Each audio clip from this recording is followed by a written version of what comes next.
कल से आगे है आज का लेसन।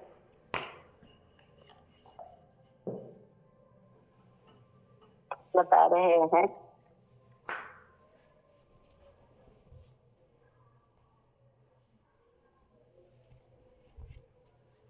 संत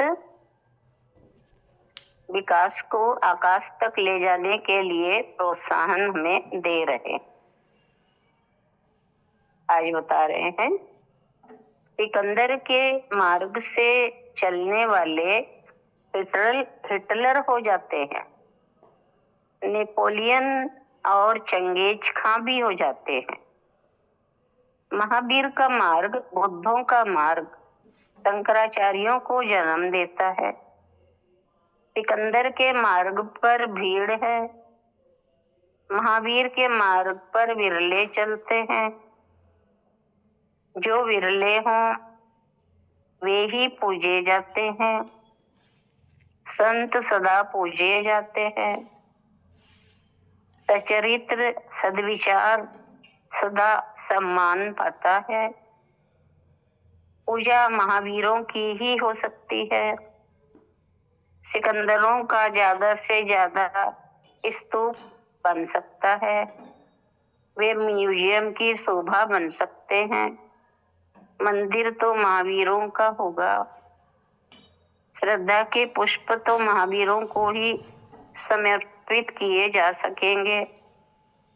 महावीर जिन कहलाते हैं, जिन यानी जीतने वाला, जीता जाए पर किसे?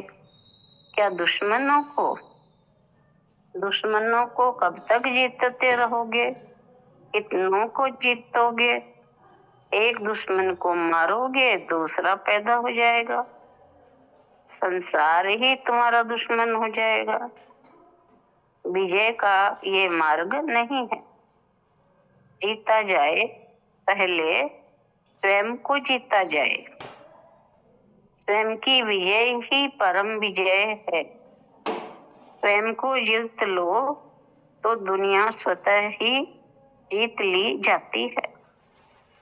जीतने के भी अपने अपने तरीके हैं। एक शस्त्र से जीतता है और दूसरा सहनशीलता से जीतता है। महावीर ने सहा दुनिया के जुल्मों को। जंगली लोगों ने उन्हें पीटा, मारा, शिकारी कुत्ते उन पर छोड़े गए, कुएं में औंधा लटकाया, पाँवों के नीचे जलते अंगारे रख दिए, और तो और कानों में कीले ठोक दी। सहनशीलता की भी सीमा होती है, पर महावीर ने इस सीमा को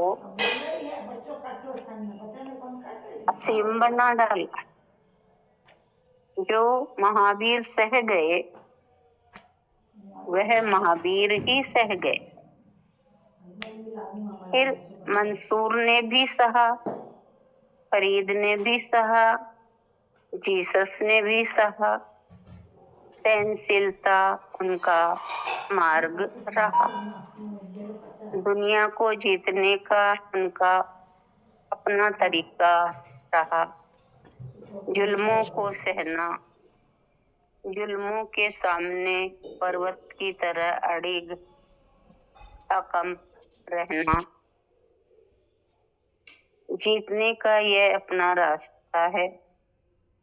मंसूर के हाथ पांव काट दिए, सुकरात को विषपान कराया, जीसस को कांटों का ताज पहनाया, सरमद का कत्ल कर दिया, बाबा फरीद की चमड़ी उतार दी। मगर ताज्जुब तो देखो, इस पीड़ा के बदले भी वे हंसते रहे। जुल्मों के बदले भी उन्होंने दुनिया को प्रेम और करुणा के अमृत फूल ही दिए। महावीर के कान में कीलें ठोकी गई तो जवाब में यही आया कि देह से विदेह होने में इससे बेहतर अवसर पहले नहीं आया। जीसस को क्रॉस पे लटकाया तो जवाब में कहा जीसस ने, प्रभु इन्हें माफ कर दो, ये नहीं जानते कि ये क्या कर रहे हैं।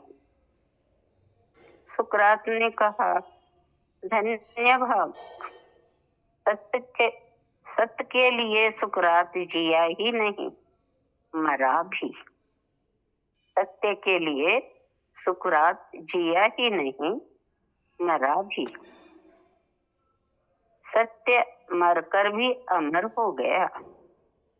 सरमद पर जब जल्लाद तलवार चलाने जा रहा था, फांसी देने जा रहा था, तो उसने आकाश की ओर मुंह कर कहा, तू जिस सूरत में भी आए मेरे दोस्त, मेरा सौभाग्य, मैं तुम्हें आलिंगनबद्ध कर रहा हूँ। औरंगजेब के मीर मुंशी आकिल खां गाजी ने लिखा है कि सईद सरमन ने कत्ल से पहले एक शेर पढ़ा था, ये मेरा नंगा बदन मेरे दोस्त के इश्क के रास्ते में गुदो गुबार था। जल्लादों ने तलवार से मेरा सिर कलम कर गुदो गुबार को झाड़ दिया। ऐसे लोगों के लिए देह का तो मूल्य होता ही नहीं। वे विदेह जीते हैं और विदेह की ही प्रेरणा देते हैं। उन्हें मृत्यु तो मृत्यु दिखती ही नहीं। उन्हें मृत्यु भी महोत्सव का आनंद देती है। जुल्मों कष्टों को वे हंसते हंसते सह जाते हैं। सह जाना मानो उनकी साधना का रहस्य है। यह सह जाना तभी संभव होता है जब आदमी देह भर न रहे। देह में रहकर भी देही बनकर न जिए। साधना का अर्थ ही विदेह भावना है, विदेह का साधना है, विदेह हो जाना है। देह को जीना संसार को जीना है, विदेह को जीना मुक्ति के द्वार पर कदम बढ़ाना है। इतना ही लेंगे।